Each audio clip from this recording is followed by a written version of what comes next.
everybody out there. I am your host. That's right. We are back. This is Jessica Koch, and our show is Profound Professionals. We are so grateful for so many of you out there following us for 9 years now. We have interviewed over 1,000 industry experts from all over our beautiful globe, and they help improve your personal life and they help you grow your business. Today, Steve Walsh is a private equity investor. I am interested in hearing more about that.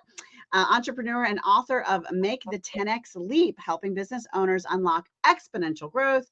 That's the only kind I want. I want that quantum growth and super value. Give us all the value, right? We all want all the value. And we typically want it for free. I mean, right? What else would we want it for? So welcome, Steve, today. Hey, Jessica, thanks a lot for introducing me. And it's great to be on the show today. So tell us how you, first of all, I want to know how you became a private equity investor and your entrepreneur journey and how you started helping businesses unlock all of this growth. There had to be a little bit before that. Oh, yeah, there was a lot before that. It was, I've always been an investor. And that was the one thing. I grew up, even when I was in high school, I was an investor. I grew up reading the Wall Street Journal, actually, which is kind of weird, but I was doing that, and I got into investing really when I was younger, and so that was wait, no, I'm not going to let you go by that. What does a high school student invest in?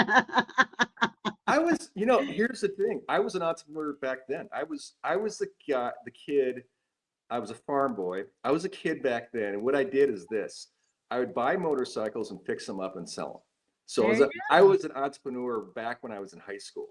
Yeah. But the thing I invested in is always invested in things that I could actually sell and that somebody else was going to buy something from me.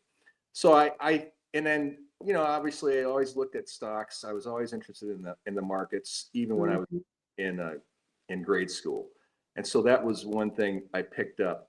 Along with that is I'm an avid reader, and that's where I started that when I was also in high school. So I was kind of a geek back then, but I was like, I loved it. I loved that part of myself. Marry the geeks. They make all the money. I tell my children. So I have to give my little disclaimer before I let you get in a little deeper in our story today. We are talking about money some today. So let me just tell you that, I'm the Italian mother of 7, but I am not your mama. So talk to an attorney, a lawyer, a financial planner, a doctor, whatever it is. We are not giving you legal, medical, or financial advice. We are sharing amazing success stories of what our guests have had happen for them, for their clients, what they know to be true. You have to check it out on your own for you. But we're excited to learn and hear more. So you started this great entrepreneurship in high school until I so rudely interrupted you. Where did you go from there? I got my CPA, and that was really where it really helped me is able to look at companies, not just their big thing was the money, what were they doing with their money? How are they making it? And also the capital, do they need capital to bring in? Even when I was when I got out of college, I started doing that, investing in companies.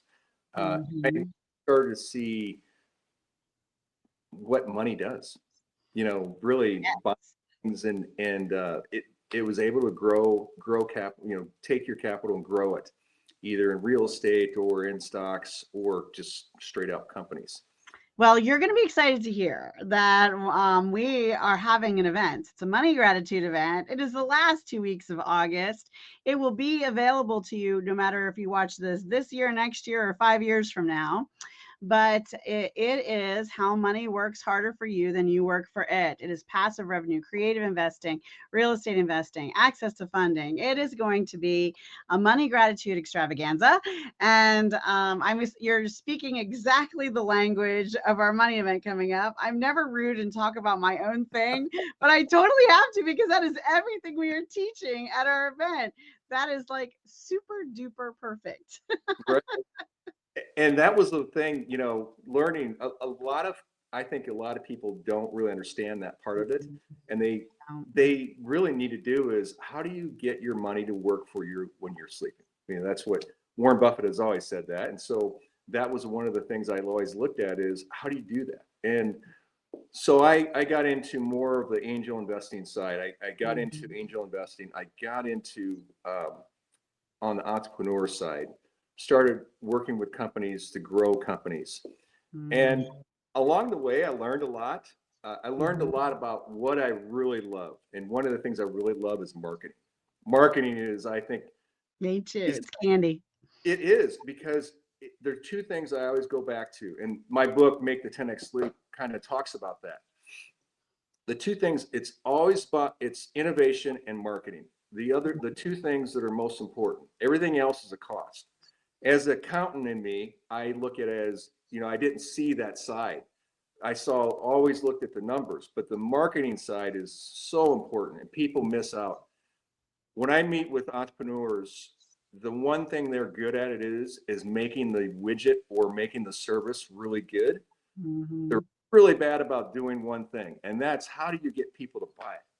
You know, Mhm. that was the one thing that they really struggle with. And um, with with me that was one thing that I really loved. That part of it is I looked at I was involved with the pet supplement company all over early on, and that was Say pet supplements? yeah, pet supplements. Okay. And it was an eye opener about we had a really good product, but the marketing was where we struggled. And that was one of the areas that I felt that if you can get the marketing right and bring your people into, I think bring your people into the story. That's important. I think, it's always about their problems. It's how can I fix their problems? It's never about me. They don't care about me, but they do care about what I can do and help them with their problems. So I always look at when I'm looking at entrepreneurs is me personally, how can I come in and help them? That's the one thing is working with these entrepreneurs, I can bring in people, systems, or capital, and then on top of that, bring in the marketing expertise. Because Mhm. those are the areas that a lot of the entrepreneurs really struggle with if they want to scale. One of my big things is I believe every small business can be a lot bigger than it is. And that's Mhm. because I feel that the entrepreneur struggles with that mindset that they don't have anybody that can push them to the next level. And that's where I come into play. And I think that is so deeply ingrained in me that I believe that you can have a small business and turn it into something so much bigger than they are. I think an important thing for entrepreneurs to ask themselves, and I think they often do not ask themselves, is where do they want this to go? What does the end look like of this company they're building? Okay, you have a great idea, you have a service, a product, a widget, or whatever, and you decide to become an entrepreneur for whatever reason. Sometimes you're pushed into it because you're laid off, or sometimes because you just can't stand working for someone else, or sometimes just because you're naturally it's in your DNA. Sometimes you don't know it's in your DNA until you do it. Yeah. Then you find out, oh, why was I always doing this? But you need to decide: are you building this business to sell? What's your turnaround time? Do you want to sell it in a year or 2 years, 3 years or 5 years?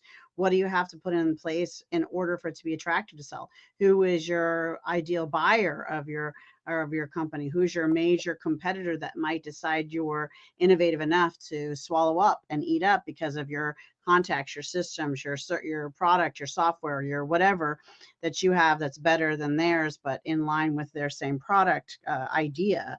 Or do you want this to be a legacy that you leave to your family that churns out money like an ATM? And if that's the case, is someone in the family going to take it over? Are you going to have, an operations manager? Are you hiring someone to do this?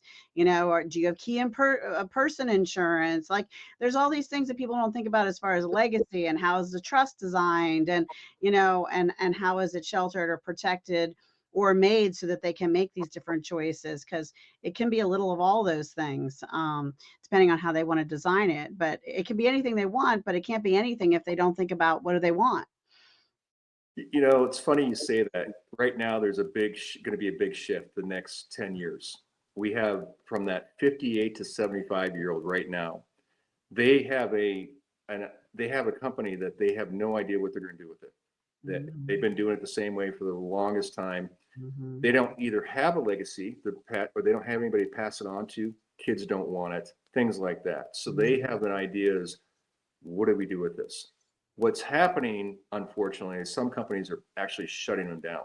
And just closing down this asset that they built that they could sell, because even an insurance agency can sell their book of business, and their clientele or their their community can be then cared for by someone else. I mean, just blows my mind of the amount of money people, from hundreds of thousands to millions of dollars are being left on the table because they don't think about the few simple things they could have done to make this transition, and to get a broker. There's corporate brokers that will help you even sell your business, even if you can't do it on your own. Yeah, the brokers, I think, the percentage of people that actually sell businesses through brokerage are pretty small. I mean, There's some good ones and some bad ones. Bad with all of that. About 20% probably sell. But the one thing is, you have to get it ready to sell. And that's what people struggle with is, how do I get it ready for selling? And that's where I come in. And a lot of times I look at a company deciding is it something I can buy and scale it? Because typically I want to do is buy it and scale it. And then on top of that is it something that the owner wants to stay on for a little while? If they're not stay on, maybe I got to bring in people. I got to people to run the company. That's one of the things I look at is, and then bring in capital on top of that. And I love working with entrepreneurs, but I also hate working with entrepreneurs, just because of the two things that I just talked about. It's like, they have this idea that they have a great business, but they don't know, like you had said, where to go. Meaning, what is their end game? And so I always do is I work from the end game and work backwards. And that way is it typically an entrepreneur. I had one I was just thinking about today. He came to me and said, I want to do 10 million. I said, why 10 million? Because he said that was he thought that was attainable goal. And I said, well, if that's attainable, then why aren't you doing 50? That's the one thing I look at it is, hey, so let's look at maybe scaling this company a lot faster than what you think. We can bring people. So that is the one thing I believe that, and Make the 10X Leap book that I have talks about the mindset of the entrepreneur. And it talks about that one thing that they can do is it's kind of like the switch if you can flip the switch, it makes them think a little bit different than they normally would. And, think bigger than smaller. And I've been focusing on this. There's a very popular book. I'll leave it unnamed, but I'm paraphrasing a bit too, but the quote has been soaking in my brain, and it's immeasurably more than you can imagine. So immeasurably more than you can imagine. I feel like that's such a powerful, expanding, mindful phrase. I love that. But you don't just help businesses get ready to shut their doors or find the end game. You're actually helping them as they start up year 1, year 3, year 5, go to that next point. Sometimes people can go, oh, I'm going to make 6 figures. And then they get stuck at 6 figures and they can't get to the, $250,000, $500,000 and into the millions, or they get to the million and then like, great, I thought I'm $1 million company now. And it still isn't enough because there's as much money going out as there is coming in. And how do I get past, $1 million to 3 and 5 and 10 million, and then up and beyond in the 50s and the 100 million spaces. So you're helping them kind of push through a plan wherever they are. Is that correct? I work at 2 million and above. Because like you said, that first million is really hard to get going. And so you just leave all those people to figure that out yourself. That's too tough for him, guys. You're on your own. But if you can get to 2 million, then he's your guy. Well, here's the thing is a lot of times when you get an entrepreneur, they get frustrated. Yeah. And sometimes they just quit. Because of that idea is that it's too hard and that first million it's like getting that wheel to roll. And so it's, that first beginning is hard to get started, but once you get going, it keeps on moving. And I think that's the one thing entrepreneurs have to understand is they need to get around more of them like them. A lot of times entrepreneurs, they still are so, hey, nobody can do it as good as me. I'm just here out of my own. And that is a bad thing to do. Is if you're still, the idea is find mentors, I think is really important. Find somebody that's done, maybe not in your industry, but find somebody that's done something pretty amazing and find if you can become a mentor. Him or her can be your mentor. And that's really important. I talk to entrepreneurs like you'd said that are just starting out. And that's one of the things I tell them is, who's your mentor? Who are you working with? Who's getting, are you, a lot of times they're afraid to pay for some of that. And I say, you know what, that is some of the best money you could spend. Yeah, high level masterminds. I'm a big believer of really high, deep pocket investments, because the reason you want to be in those is simply because everyone in your elbow has made a deep level investment, and that means you're in a room with a higher wealth group of individuals, and there's something about soaking in those pools that is different than playing in other arenas. It's like going to the all-inclusive oceanfront resort or going to the campgrounds right near the ocean with the family, hay rides and and the squeaky rubber toys in the pool, right? Which group do you want to hang out with? And one of the other things that I've done, as we were talking about investing in earlier in our show, is make sure that I am in groups of people who are making high level investments. I mean, of 10 million, 100 million. They're being the bank for, doing that kind of, being the bank themselves as far as giving loans and real estate investing. And, there's a lot of those groups that you can even, just participate in, even if you're just learning, just being around people who are making those kinds of big deals. You begin to learn about things that you had no idea was even available or was happening with money. And it's definitely interesting. Now, I caution beware, do your homework, do your research. I did not tell you to just go invest in a whole bunch of stuff.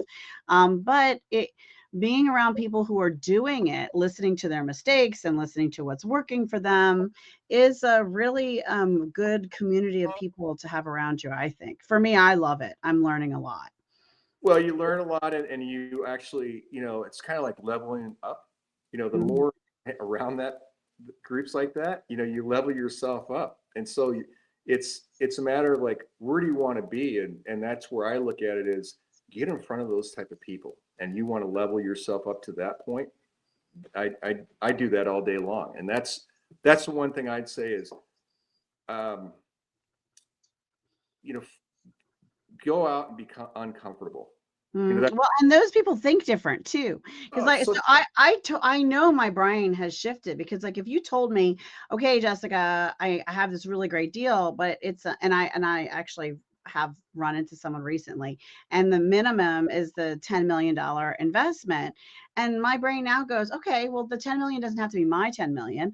And the 10 million could be a collaborative 10 million. And I know lots of investors who are interested in this topic line and this profit margin growth and this kind of, this particular kind of investing. And, so 10 million doesn't seem like a big deal,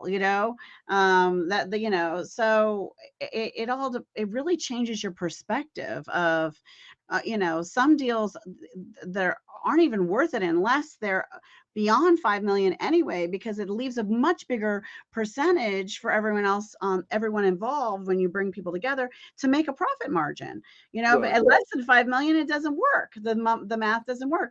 So then you're like, oh, well, the 10 million is not nearly enough. We need to do something that's more like a $50 million deal. And how can we do that? And where are some of those? And then we start looking for the same thing, because it increases the entire groups, cooperatively speaking, of investors' profit margin. So your brain suddenly starts to think so much different. You're like, oh, well, who cares if it's that much? It doesn't have to be my money anyway.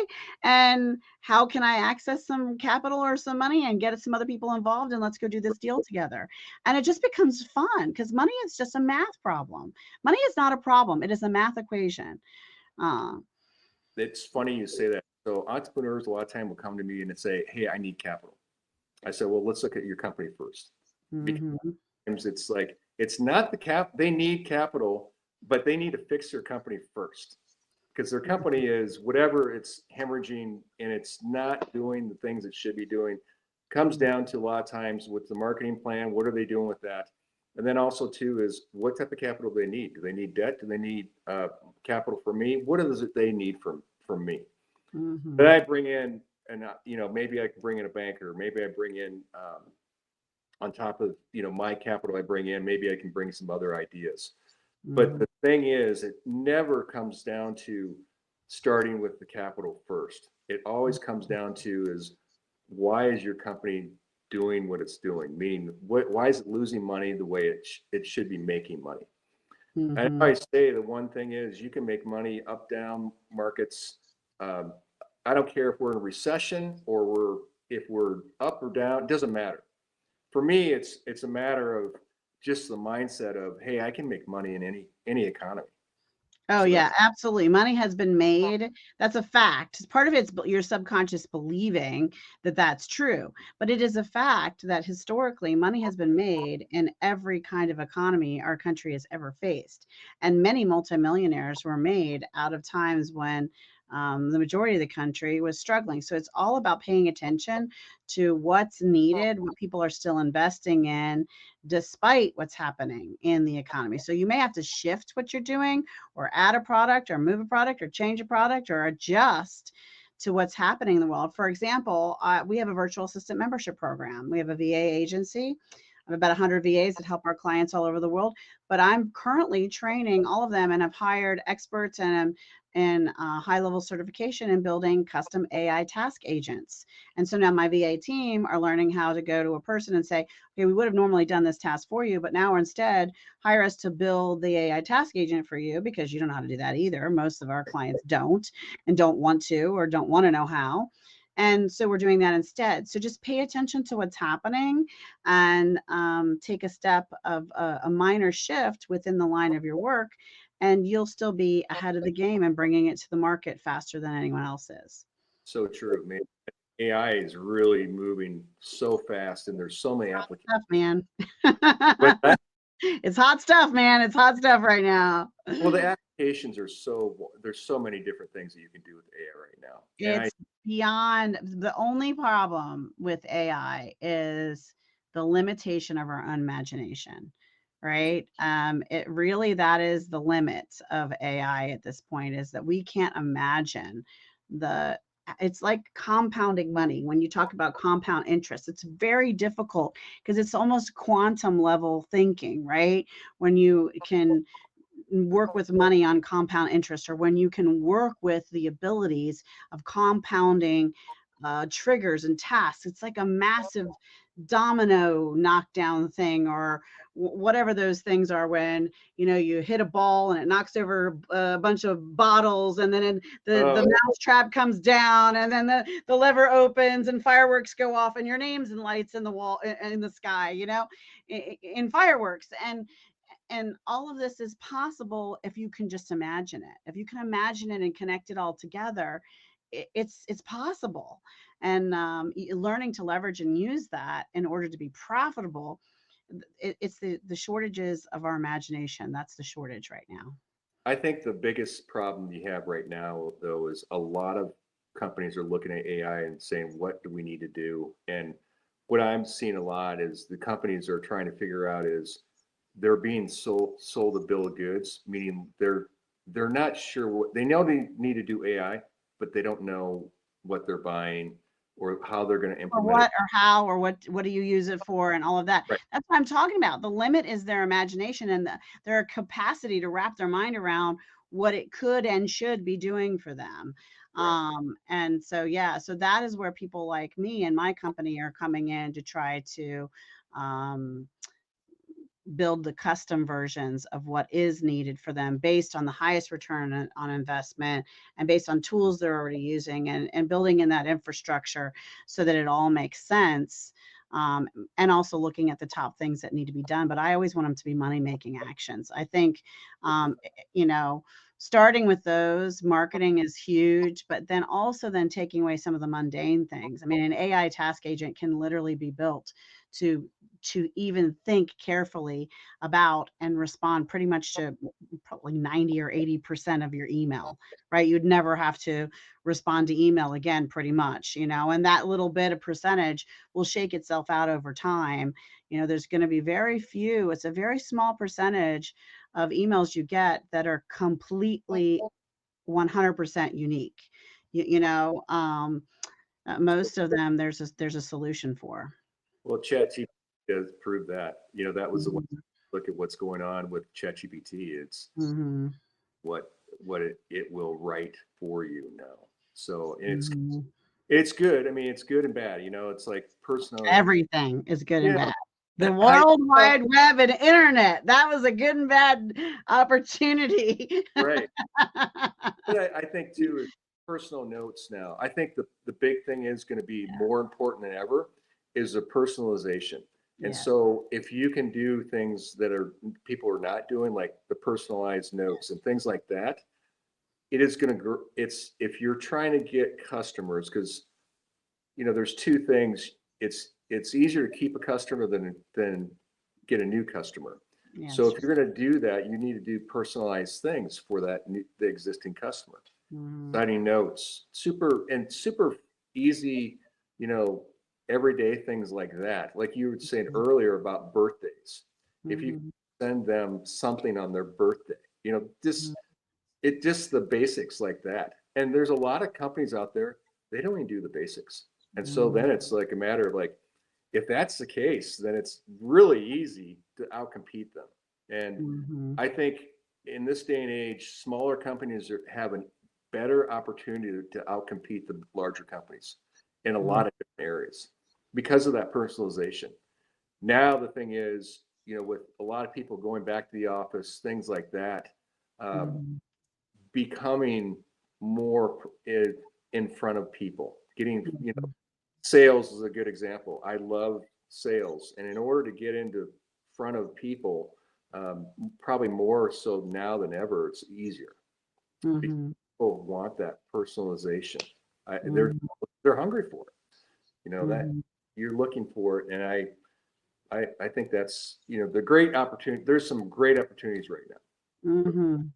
Yeah, a lot of what I teach is infusing personal relationships, the personal touch with automation so Yeah, that you can kind of have the best, your community and the people you serve can have the best of both worlds, and so can you. yeah, Um, Talk to us about, so we kind of pre-qualified some of your ideal customers with, yeah. they're 2 million, they're making 2 million. They really like to bust the cap beyond that. Are you working with them all one-on-one? Is it, there's some group opportunity? Is it all virtual? Is it in person? Give us a little bit more of how they work with you and then where they can find you. Yeah, the biggest thing is if they're going to work with me, personalization is I can fly throughout the United States. So either I'm in Iowa, but I fly from here to Florida, from New York to California. So and actually working with somebody in Australia. So there's a lot of different places I can work. So it's not just here. And that's the one thing I think people, with my book out there now, Make the 10X Leap, it's a lot easier to get a hold of me. And with that being out there, people are able to read it, get some idea what I'm about, and then from there, it's they can contact me at Steve at Bison Equity Group. It's really relatively easy to do that. But I love manufacturing. I think manufacturing is great, and I love software. Two of the areas that I believe that are really great places to do if you want to scale. Mhm. Software is probably one of the easier areas to scale, and then from there, it's manufacturing is a great place to scale too. But services are good too. Now, if you're going to say, "Hey, I have this interesting dog washing van," I'm probably not the guy for that. But Right. but there is a lot of great opportunities out there right now, and I always say that there's not a problem that I can't fix. It's just a matter of just give me the time. And so there is a lot of companies out there that they're struggling to scale, and they just need a little tweak here or there for that. Yeah, I love that. All right, well, give us a tip. We've given about 1 million since we started the show. You and I chatting much longer than I normally do, but we were just having such a good conversation. I kept it rolling. Give us a tip of something someone can do today that will make an impact on their business, so they can get to that 2 million stage, so they can begin to work with you. I think the biggest thing is become authority. Become an authority, become somebody that, people look at you as the authority in your industry. I think it doesn't matter what industry you're in, you can become the authority in that industry. And there's a lot of ways you can do that. Either you can do a podcast, you can do just videos, you can go on, I would say speaking at different events, all kinds of things like that. Write a book. Writing a book is another good example. Yeah. But it doesn't have to be just a large 180-page book. It could be like a pamphlet. Things like that can make yourself look different than everybody else. And then I always say one thing: if everybody's doing it, you're probably you shouldn't probably be doing it. And so that's the one thing you look at is, if you want to be the one person in your industry that is going to stand out, you need to probably look at different things. Do things that nobody else is doing in your industry. It's amazing what you can do with direct mail. To make yourself look different, even in direct mail. People say direct mail in this day and age, actually, it's come back to the top. It's just like fashion. Things roll around. Totally agree with you from a marketing standpoint. I totally agree with you. Yeah. People want hard mail more than they ever wanted it before because they can't stand email. Exactly. I love that. I love that. I love that we have so many of the same opinions. All right. From the very first show over 9 years ago, we have always asked every guest to share a cause that's close to their heart. And we ask you out there too, start writing in the comments, get typing. We want to know a cause that you care about. We want to inspire someone today to give time, treasure, or talent, or just spread some awareness about an amazing cause they might need themselves or someone they know may need this cause. There's some beautiful causes all over the planet, and our guests have brought us many, many of them. And today, Steve, you're going to share one with us. What's a cause that's close to your heart? Ronald McDonald House. So, I love that one too. So that is, I've been on the board of that, and it's one of those causes where I see what the value is of families, what they can do when families have a problem with their child in the hospital. That is a place where they can go recoup, wind down, and just relax and enjoy something before they have to go back to the hospital. And not have to pay a hotel bill. Exactly. There's enough bills for them to get embraced and supported and cared for. I think it was a brilliant and beautiful cause that they created. And I don't think we've talked about it very much on our show. So I love that you brought that one to us. Thank you so much for that. And put in the comments, don't forget the one that's close to your heart, because when you are kind enough to hit the share button and someone else is too, we're going to be spreading those causes around. So you get to be someone's hero today.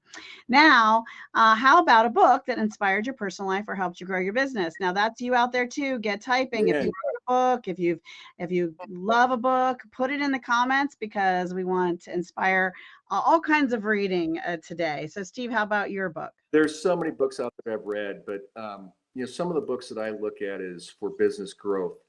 Traction's one of them. I think it's a good book for if you want to grow a business, some of the things that you need to get in place. I look at, and I kind of go back through. That book is a great book too, but what's the name of it again? Say it again. Called Traction. Traction. Yeah, it's Traction. It talks really about how to get your team to take responsibility for what they're doing. I love that. And that's really where I think a lot of companies, they don't have I guess, goals for each employee. That Mm, not just a salesman, but all the people that are in the company itself. mm, That's important because it doesn't just need to have the salesman have the goals. You need to have everybody on the team to take some sort of responsibility for for what's sure. going on. I So, love that. so I love I would that. say Attraction's a great book. Traction sounds like a good one. It makes me think of The 1 Minute Manager, which wasn't a very large book, but boy, did it change that author's career and life moving forward forever once that book got out into the world. Um, the other two that, if you don't know about them, Steve, I think you would love are Systemology. Have you heard of Yeah, Systemology? yeah. That is a written, I think it came out of Australia, Okay. but a fantastic book. And Fix This Next.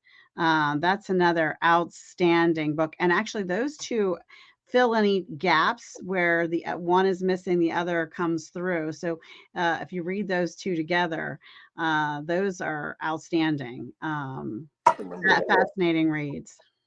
B2 2.0 is another good one if you're thinking about another good book. It's Mm. a great. These are all books that if you really want to grow your business, this is Mhm. for next level. I love that.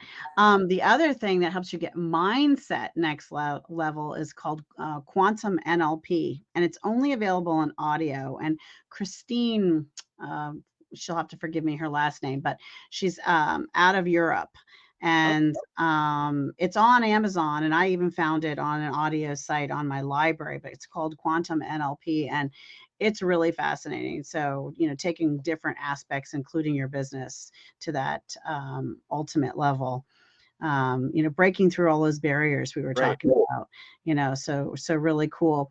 It has been, oh, we need to talk about your book. Yes. Talk about the Of course. 10X Leap. So Make the 10X Leap is a book that I wrote. And the reason why I wrote this is a lot of entrepreneurs were doing the same thing. They were really comfortable where they're at. And it was kind of I would say, their lifestyle business. Mm, Well, if all they had to do is make some different changes, it could be a lot bigger than when their company could be a lot bigger than what it is now. And that was really why I wrote the book, is because I was seeing the same thing. Those mm, companies that were at that 1 million, 2 million, and they're stuck there. And I'm thinking, guys, it's not that difficult. All you have to do is, the steps that I put in the book were to bring to the next level. And it's once you get to the next level, then it's like, okay, it becomes easier, because once you get to the next level, it's 3 to 5 to 10 to 25 and then 50, then it just becomes that much easier to do it. You have to bring in systems. The key, I think, is, I always say this: it's great to have two founders. One is I would say, the visionary, and the other one implements everything, because the visionary is not going to do that, but the implementer will. So those are the other things too, is when you do that. And I talk a lot about that in the book too. On Make the 10X Leap, there's a lot of great material in there for that entrepreneur that wants to grow the business. No matter where they are in their journey, Exactly. right? A Right. startup, 100,000, Yeah. they can apply these steps no matter where they are in their journey. Yeah. I mean, it's the one thing I always say is if they want to do it. There's some things I have in there that it's I always look at it as focus, fix it, finish it. Mhm, One of the things is focus on where you want to go, and then fix it, and then finish. mhm, Those are the things you look at. It's like, where do you want to go in your journey, and then from there, it's a matter of just putting those things in step. But mhm, it's always it comes down to one thing: the mindset. It mhm. is It number, really does. and so the entrepreneur has to decide where they want to go. A Mhm, lot of these entrepreneurs, they think, well, I'm already putting 80 hours a week in, and I can't put any more in. Probably, if you're putting 8 hours a week in, you're probably doing it wrong. You probably mhm. do is you need to bring in people to replace you in those spots. For And sure. and you'll be amazed what happens when you do that. The amaze of what it levels you up, And it also does one thing, it gets you back to what you love to do. Mm-hmm. You know, those are the things that I think entrepreneurs miss out on, all the things that, you know, that they've been doing everything, and instead they should be doing what they love. Mm-hmm. I love that. I love that. It has been really awesome to have you on the show today, Steve. Thank you so much for spending the time with me. Great talking to you. It was really fun. Yeah, this has been a fun one. I could have talked to you for a much longer. If you're out there thinking, wait, I'm an industry expert, I could help someone improve their personal life, I could help someone grow their business, I've written an amazing book, I need to get it out to the world, well, then reach out to us and our team, and we'll tell you just how to get featured on Profound Professionals. And until next time, before we go, though, we're going to get a final thought from you, Steve. You know, I go back to the same thing I said before. You know, I believe a small business doesn't have to be small. I think they can grow and be bigger than they already are. And I think that a lot of entrepreneurs don't believe that. And I've seen it numerous times where the entrepreneurs had that mindset of they didn't know they could grow it so much bigger than they could be. And so that's one of the things I feel is that if entrepreneurs really want to do that, reach out to me, because there is so many things that they can do differently that they've probably never thought about. I love that. I love that. So many different things they could do. They just probably never thought about them. So get and reach out to Steve, get his book, Make the 10X Leap. And until our next episode, I'm your host, Jessica Koch. This has been another Profound Professionals. Till next time, be kind to yourself out there and be kind to each other. Bye, everybody. Great.